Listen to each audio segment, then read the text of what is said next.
ശബരിമല സ്വർണ്ണക്കവർച്ച കേസിൽ വീണ്ടും അറസ്റ്റുണ്ടായിരിക്കുകയാണ്. മുൻ അഡ്മിനിസ്ട്രേറ്റീവ് ഓഫീസർ ശ്രീകുമാറിനെ SIT അറസ്റ്റ് ചെയ്തു. 2019 ദ്വാരപാലക പാളികൾ കൊണ്ടുപോകുമ്പോൾ ശബരിമല അഡ്മിനിസ്ട്രേറ്റീവ് ഓഫീസറായിരുന്നു ശ്രീകുമാർ. വിവരങ്ങളുമായി വിനീഷ് ചേരുന്നുണ്ട്. വിനീഷ്, ഈ ശ്രീകുമാറിന്റെ പങ്ക് എന്താണ് ഈ ശബരിമലയിലെ സ്വർണ്ണക്കൊള്ളയിൽ? നിലവിൽ ശ്രീകുമാർ ഈ 2019 കാലഘട്ടത്തിൽ ശ്രീകുമാർ ശബരിമല അഡ്മിനിസ്ട്രേറ്റീവ് ഓഫീസർ ആയിരുന്നു.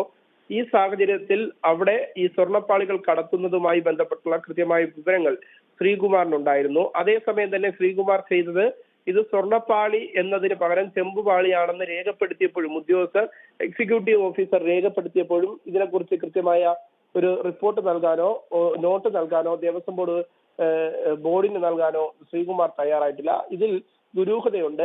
ഈ മുൻ ജീവനക്കാർ എല്ലാവരും ഒരുമിച്ച് നടത്തിയ ഒരു തട്ടിപ്പാണ് ശബരിമലയിലെ ദ്വാരപാലക സ്വർണ്ണപ്പാളികൾ കടത്തിയതിന് പിന്നിൽ നടന്നത് എന്നാണ് അന്വേഷണ സംഘത്തിന്റെ കണ്ടെത്തൽ. ഇതിന്റെ അടിസ്ഥാനത്തിൽ തന്നെയാണ് മുൻ അഡ്മിനിസ്ട്രേറ്റീവ് ഓഫീസറായിരുന്ന ശ്രീകുമാറിനെ ഇപ്പോൾ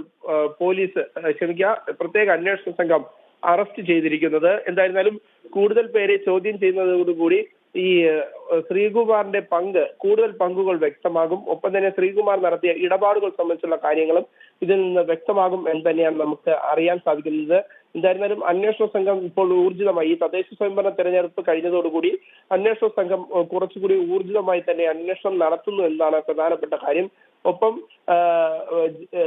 മുൻ ദേവസ്വം ഉദ്യോഗസ്ഥരെ കേന്ദ്രീകരിച്ചും കൂടുതൽ ദേവസ്വം ഉദ്യോഗസ്ഥരെ കേന്ദ്രീകരിച്ചും ഇപ്പോൾ അന്വേഷണ സംഘം അന്വേഷണം നടത്തുന്നുണ്ട്. ഒപ്പം തന്നെ ദേവസ്വം ജീവനക്കാർക്ക് പുറമെ എടുത്തു പറയേണ്ടത് അന്നത്തെ ദേവസ്വം ബോർഡ് അംഗങ്ങളെ സംബന്ധിച്ച് ദേവസ്വം ബോർഡിന്റെ അംഗങ്ങൾ, ഒപ്പം തന്നെ അന്നത്തെ ദേവസ്വം ബോർഡ് പ്രസിഡന്റ് തുടങ്ങിയവർക്കൊക്കെ ഇതിലുണ്ടായിരുന്ന ആ പങ്കിന്റെ തെളിവുകൾ തേടിയുള്ള ഒരു അന്വേഷണം തന്നെയാണ് നിലവിലെ സാഹചര്യത്തിൽ അന്വേഷണ സംഘം നടത്തുന്നത്.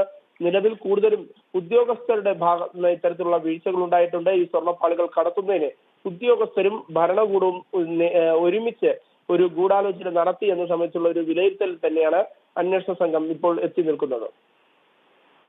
ശരി, സ്വർണ്ണക്കൊള്ളയിൽ ഒരു അറസ്റ്റ് കൂടി ഉണ്ടായിരിക്കുകയാണ്. ബിനീഷാണ് വാർത്തയുടെ വിവരങ്ങൾ നൽകിയത്.